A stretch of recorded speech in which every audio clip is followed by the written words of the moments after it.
Kunja Bihari.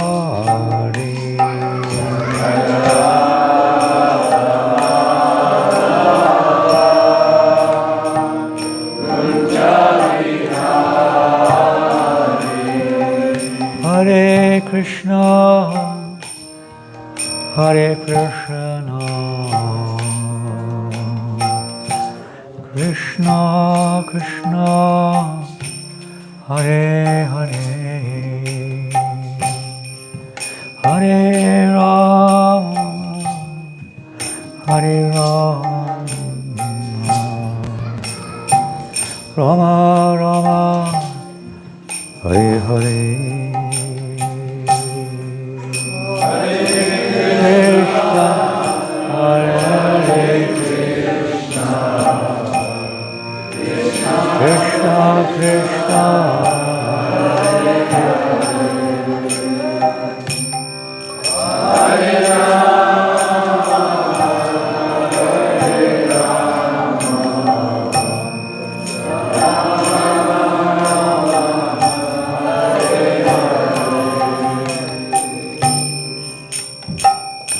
Hare Krishna, Hare Krishna, Krishna Krishna, Hare Hare, Hare Rama, Hare Rama, Rama Rama, Hare Hare, Hare Krishna, Hare Krishna, Krishna Krishna,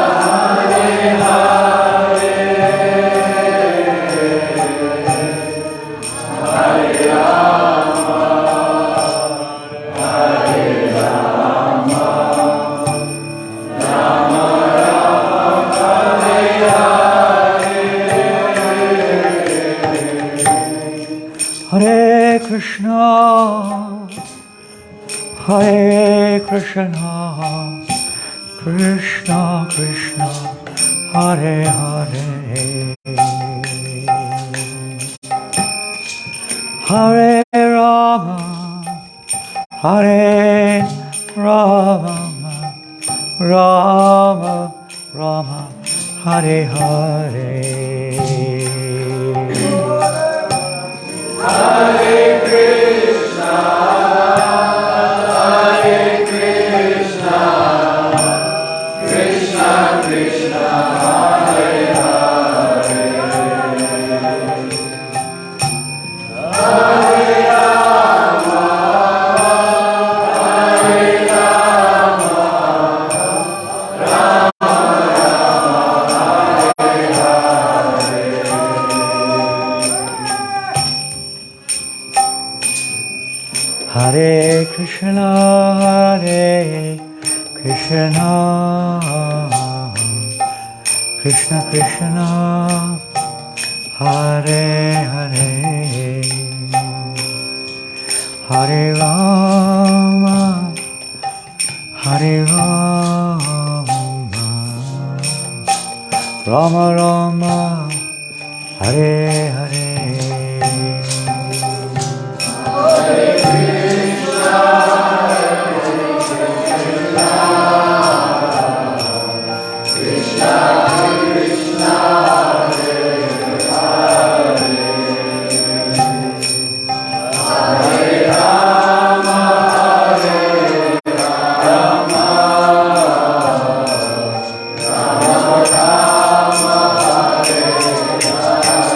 Hare, Hare Krishna, Hare Krishna, Krishna Krishna, Hare Hare, Hare Rama, Hare Rama, Rama Rama, Hare Hare, Hare Krishna, Hare Krishna,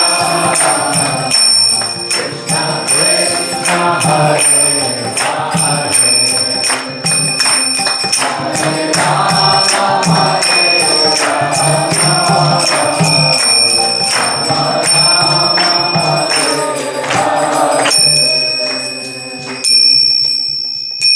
Oh, Premanandi. Hariram Sankirtan ki jai. Shishi Nitai Gaur Chandra ki. Dharaj Srimad Bhagavatam ki jai. Om Vishnu Padaya Krishna Vishtaya Bhutale. Srimate Bhakti Vedanta Swami.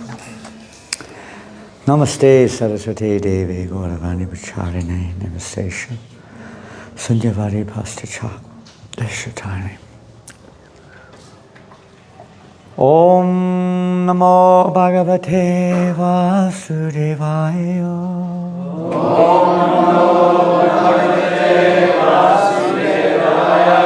Om Namo Bhagavate Vasudevaya.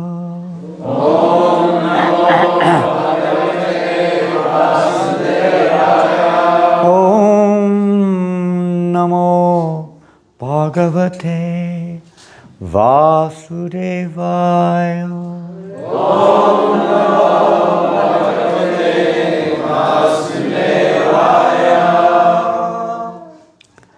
So this is from, if you want to follow, if you have a book or some mobile or something which can locate the verse, you're welcome to follow. This is text 44, the 8th canto, chapter 7, text 44. Tapyante loka tapena sadava prayashojana paramaradanam taddi purushasya kilatmana. This is a Sanskrit word. These literatures were written in the ancient language called Sanskrit. In most cases we understand, even in discussing with linguistics in various parts of the world, that Sanskrit stands as the oldest structured language in the world. And all the languages of India, not all, southern India is a little different, but northern India languages descend from the ancient Sanskrit. In fact, many of the European languages also have their roots in Sanskrit language, or to some extent all of them do. And basically now the language is not spoken in terms of communication, but it remains preserved for the scriptural writings. Very intricate and amazingly accurate language. So I'll read the English to this verse, translation. And this is being spoken, I'm not even sure myself, I just pulled the verse up just as we were coming here. I don't even know who's speaking. Sukadeva Goswami is describing the behavior of Lord Shiva, how Lord Shiva basically saved the universe from potential disaster, in the sense of the expanding ocean of poison which had been churned from the great ocean, which was being, it's another subject. So it is said, this is the translation, it is said that great personalities almost always accept voluntary suffering because of the suffering of people in general. This is considered the highest method of worshipping the Supreme Personality of Godhead, who is present in everyone's heart. Purport, commentary, purport. Here is an explanation of how those engaged in activities for the welfare of others are very quickly recognized by the Supreme Personality of Godhead. The Lord says in Bhagavad Gita, 18th chapter, text 68, Yaidang paramam guhyam mad bhakteshva vidasyati Nacha tasman manusheshu kastin me priyakritamaha. One who preaches the message of Bhagavad Gita to my devotees is most dear to me. No one can excel him in satisfying me by worship.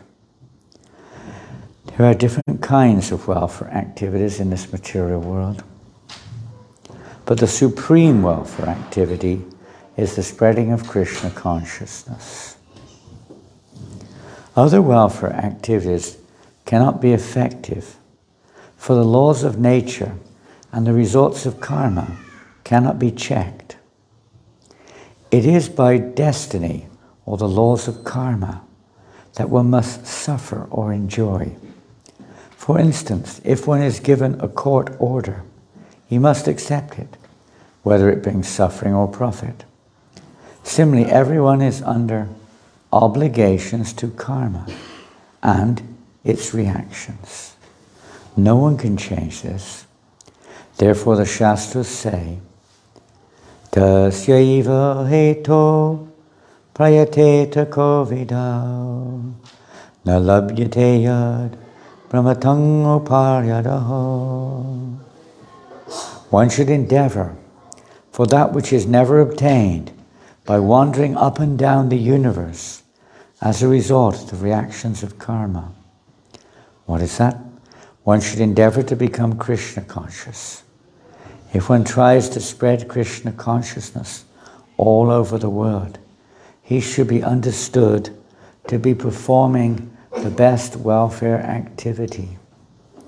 The Lord is automatically very pleased with him. If the Lord is pleased with him, what is left for him to achieve? If one has been recognized by the Lord, even if he does not ask the Lord for anything, the Lord who is within everyone supplies him whatever he wants.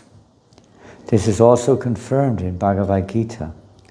Tesham nityabhiyuktanam yogakshemam vahamyam. Again, as stated here, tapyante lokatapena sadhavak prayatsho janaha. The best welfare activity is raising people to the platform of Krishna consciousness, since the conditioned souls are suffering only for want of Krishna consciousness.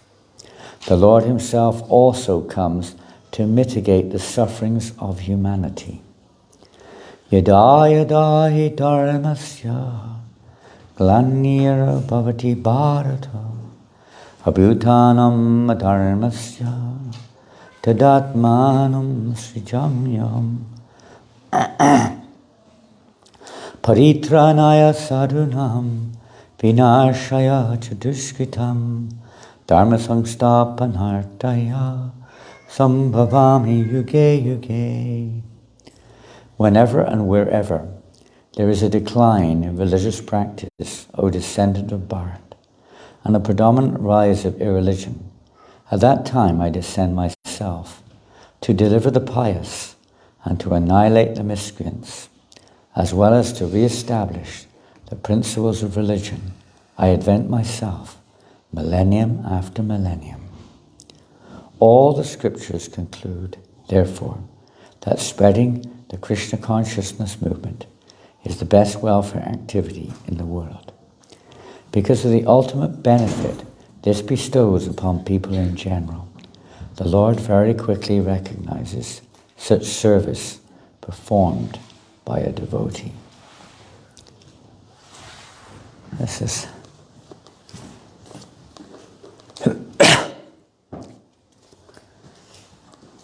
a very thoughtful verse, incisive verse, and it does include stages.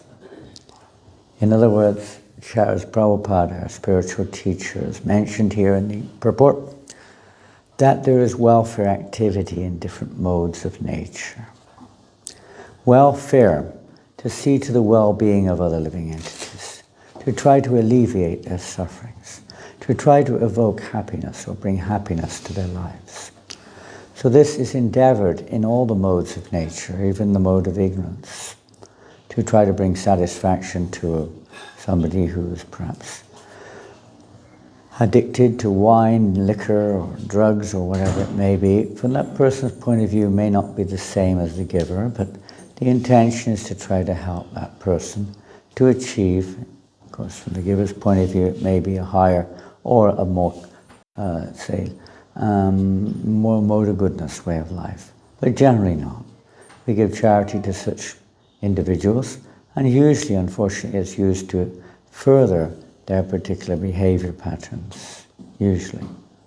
Not always, but usually. The principle is welfare activity from the heart, but it's considered to be in the mode of ignorance.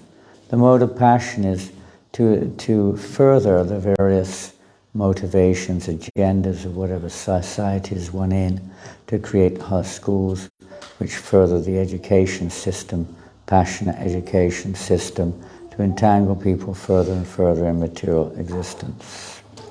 It may be given with the intention of, to some degree, of helping people, at least on the physical platform, maybe on the emotional, mental platform, usually with a desire for some return, some result.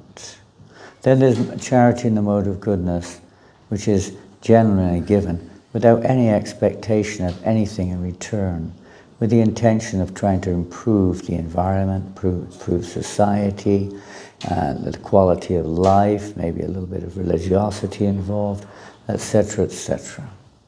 To try to bring people to a better standard of living in terms of the mode of goodness at least. Cleaner, more environmentally friendly, more loving, more peaceful, more friendly, like that, along those lines. And then there's the charity mentioned predominantly here in this particular section, is charity which spreading spiritual knowledge, which is not considered materially to be of much value. Generally people will ask the question, what are you doing for people, Hare Krishna? What are you doing to help society? Many people ask that question. And it's hard sometimes to relate for most people, especially in the world where there's a lot of apparent suffering and distress and depression, you name it.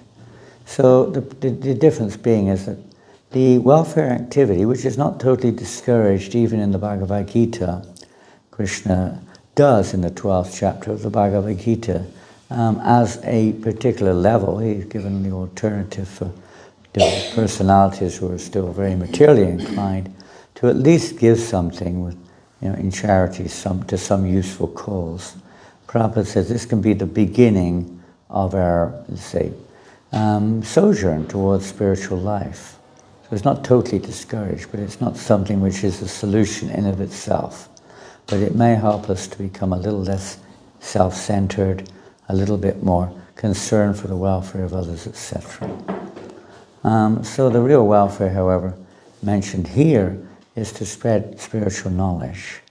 As most people do not understand their spiritual identity as a soul, a spiritual being, and mostly we identify with being the body. So welfare activity or the mind is directed towards those two understandings, towards the body and the mind. But we see the effect of that is, okay, the intention may be, you could say, somewhat good, but it doesn't solve the problem because people are still suffering, as Prabhupada, the commentator here, mentions, according to their karma, according to their destiny, they are due to suffer or enjoy. Even if we are born in a rich family, our karma may be that we're not going to be happy. It doesn't mean because we have wealth, a nice, comfortable material situation, that automatically means we're happy, and quite to the contrary in many cases. That persons who are considered by modern standards poor are often the happiest people, relatively speaking, whereas rich people are not generally the happiest people. So many different, you could say, examples could be given, but the principle is we're still happy or distressed. We're still in the world duality. We're still subjected to birth, death, disease, and old age, and the variety of material sufferings therein. whatever they may be around us or within us. We're still entrapped within the material world. So the greatest welfare activity is to help somebody to actually become free from the actual cause or the bondage which we're in this material. What is the solution to that? It's not just making it more comfortable, but it's helping us to realize we have a life beyond this material world of duality. As much as we may be attached to it, is nonetheless, ultimately, is not our natural situation of an eternal soul to be subject to termination of the lifespan of this body or the sufferings that come along with it. Happiness and distress is the duality that comes along. It's not the real constitutional nature of the soul to be subjected to this. So the real solution is to realize our spiritual identity and to begin to live our lives in knowledge of our spiritual identity. So the spreading of Krishna consciousness is aimed at this. And we could say, it automatically includes cessation of the cycle of karma. Everything about us which we're presently witnessing is a result of karma.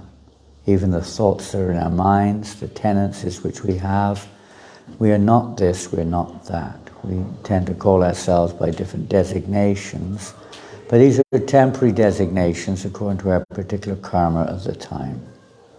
And that will change in the future. This life we may be a woman, next life may be a man. Or this life we're human, maybe next life not a human. This life we have a certain tendency, next life it may be different according to our karmas. Tendencies generally take a little longer to adjust and change. The immediate karma may change, in other words, type of body which we have, but the tendency within that body is still may prevail from a previous lifetime. But it does change over a period of time, and our course of samsara and the samsara cycle in this world is immeasurable. Immeasurable. And how we perceive this world changes over the course of our journey in this material world. But it's still within the material world. I remember in Auckland, many years ago, I was driving to the city. There was a heavy downpour and the road became blocked. There was a big traffic jam all the way from Westgate to the city centre. I was stuck there for quite a while. I couldn't help but notice some distance ahead of us, there was a double-decker bus. I think it was one of these kind of, buses that take groups around. But it had a big sign on the back of the bus.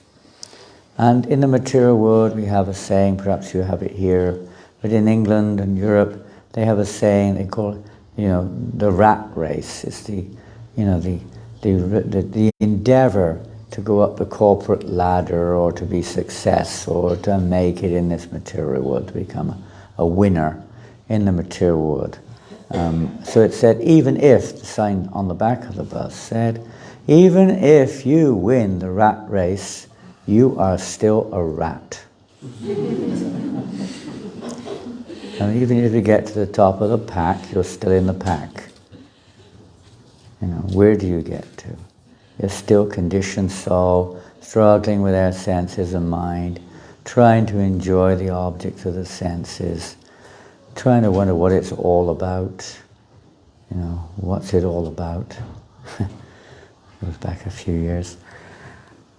But we're still in the same boat. Even if we are the captain of the boat, we're still in the boat. So the science of spirituality, yoga, meant to be at least the beginning stages of that process. Religion is meant to guide us in that direction, whether it does or not. I'll not get into that. But it's meant to.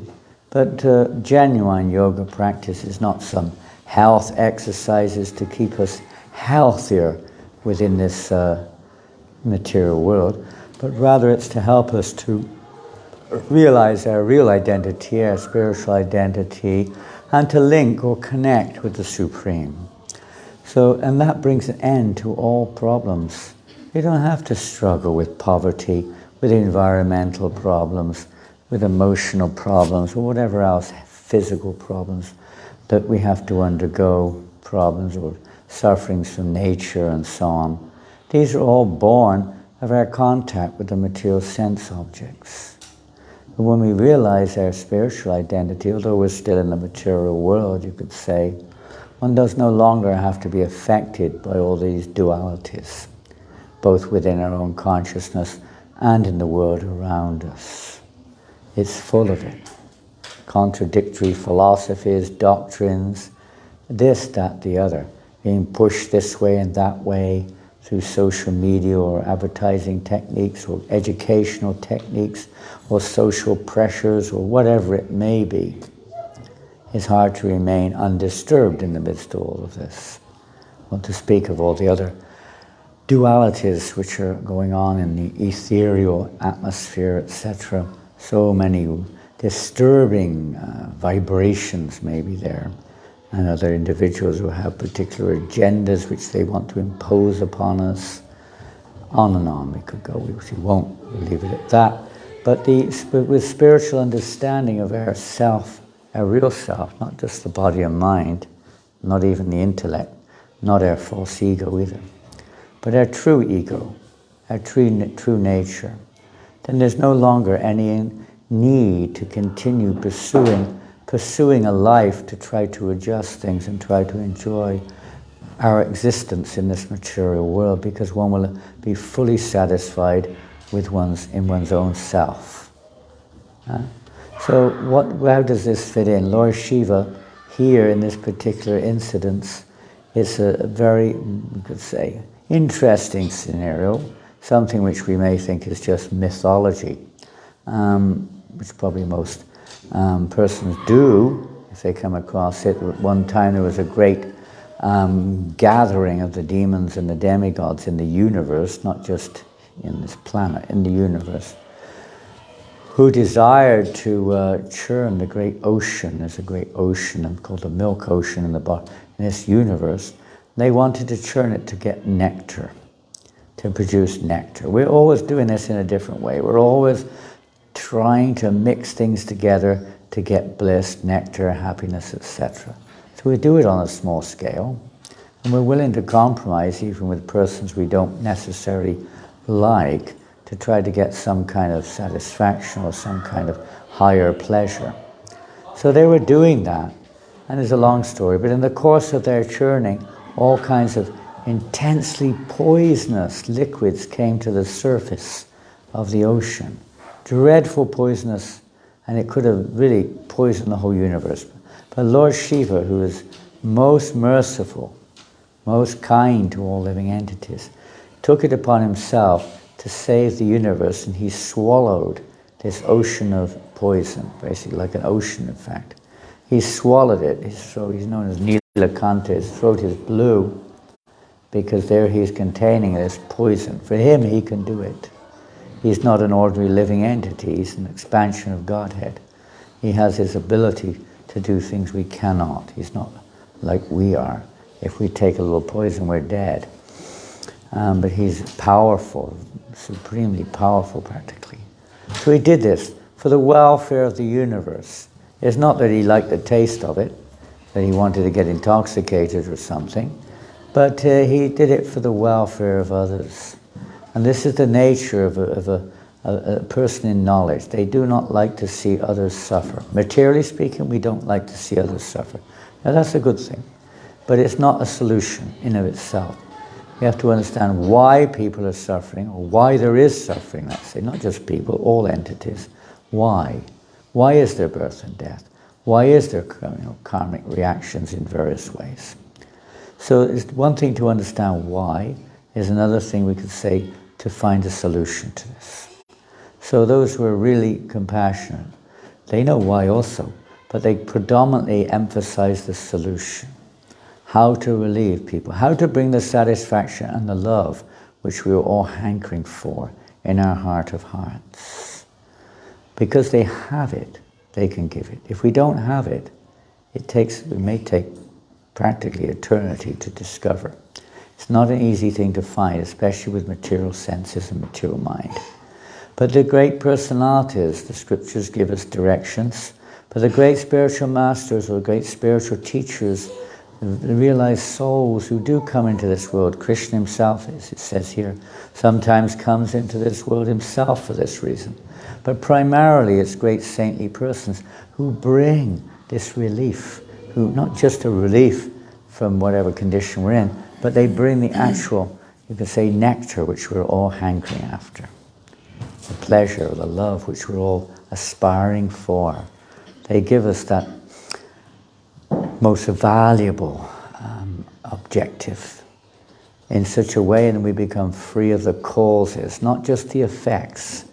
Most charity is to try to alleviate the effects, but not really understand the deep down cause, which is our desire in this material world to enjoy with ourselves in the center, to try to be, see everything with me in the center and try to be the enjoyer, identifying ourselves with our body and the situation around us.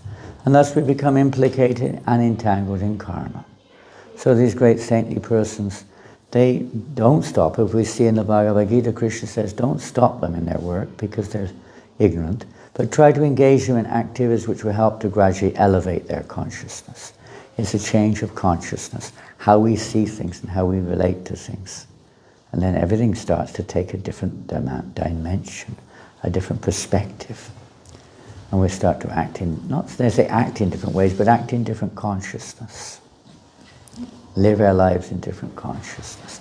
A consciousness will free the soul from this false ego, this false identity, etc. So this is the gift of great saintly persons.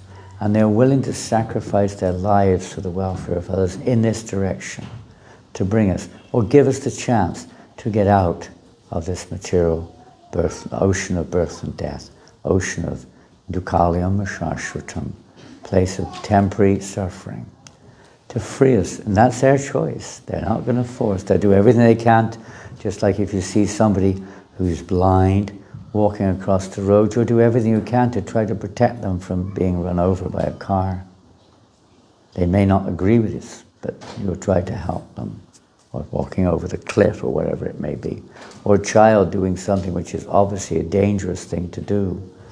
We naturally want to intervene and try to protect the child or the blind man or whatever it may be, even though they may not particularly be in agreement with us.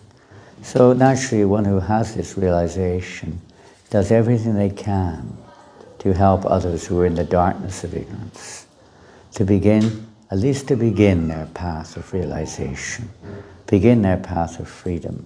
We talk of liberation. There's no liberation except for this. Everything else is a different variety of bondage in the material world, be it good or bad.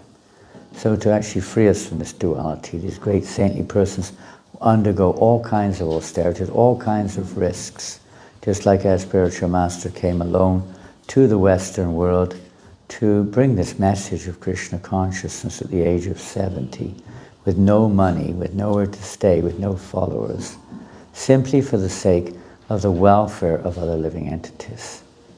It was not, for himself he did not need to do, but for the welfare of others they do.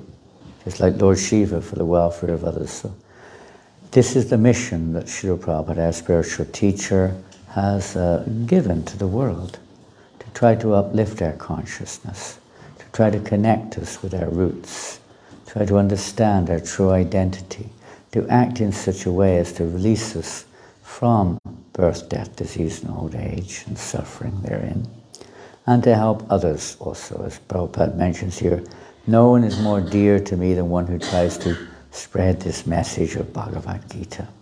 Nor will there ever be one more dear. Everyone by nature is a spiritual being, is a devotee of Krishna by nature, in whatever way it may be.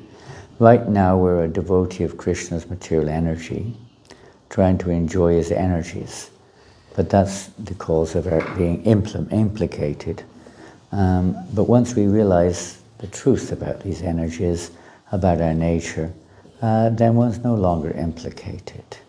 One can become liberated from this. True liberation from all identities is not a question of a particular body of society gaining liberation by some lobbying or protesting or voting.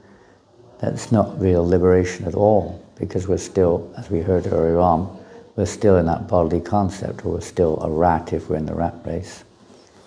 It's to get out of that misconception. Great personalities preach or give the methodology where we can slowly wake up and gain release. Well, our time is short. We're going to finish there. Are there any questions?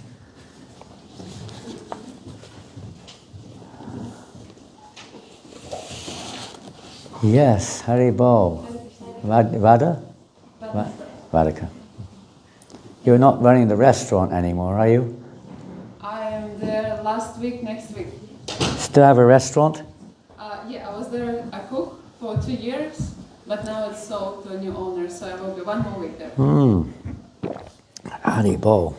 Great service, distributing pure food to others. Yes, how can we serve you?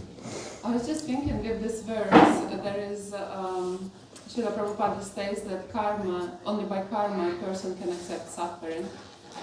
But I was thinking how easy for us conditioned souls to misunderstand that and don't worry at all about evaluate the choices in life, and like, is there something that is recreated by the person by not using our intelligence and create our suffering, not just because of karma, but because we are foolish and we don't want to look at improving our behaviors.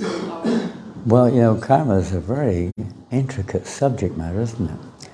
And even your intellectual capacity is a result of karma. Your perception of the world is a result of karma. It's more subtle.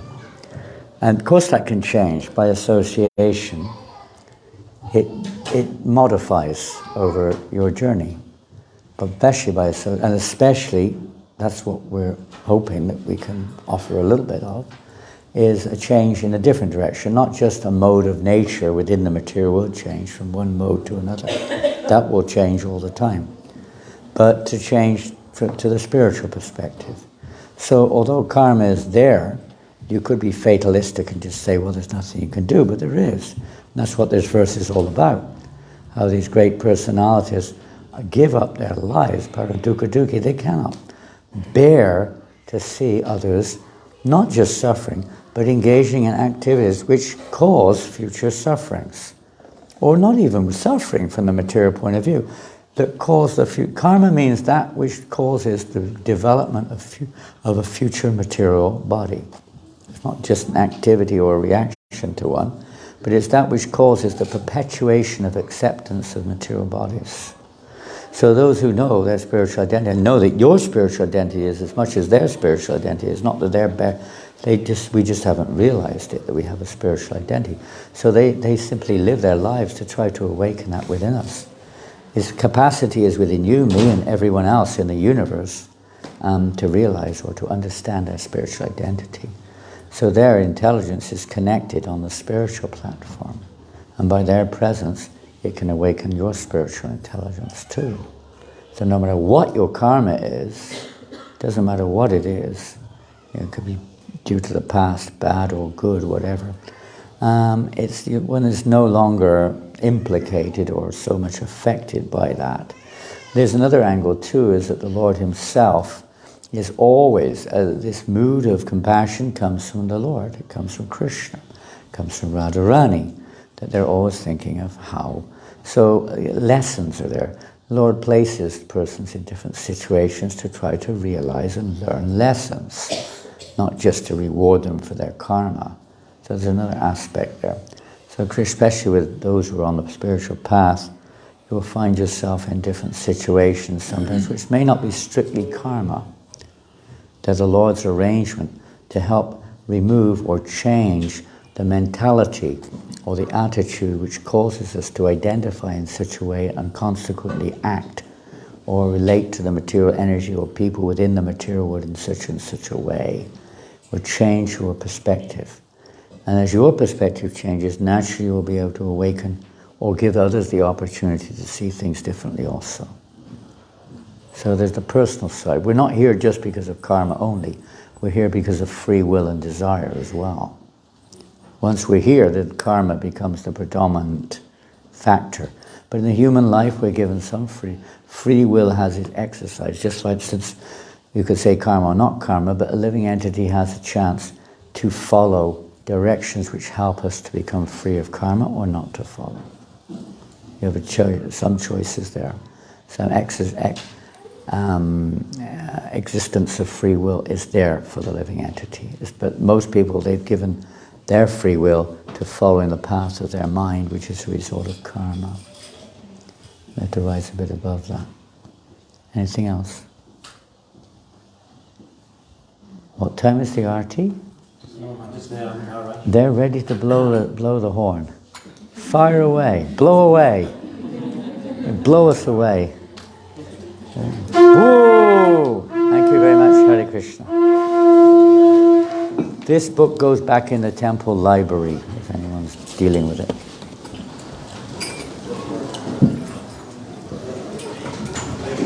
Thank you all very much. We're having Archie now, keep chanting and dancing.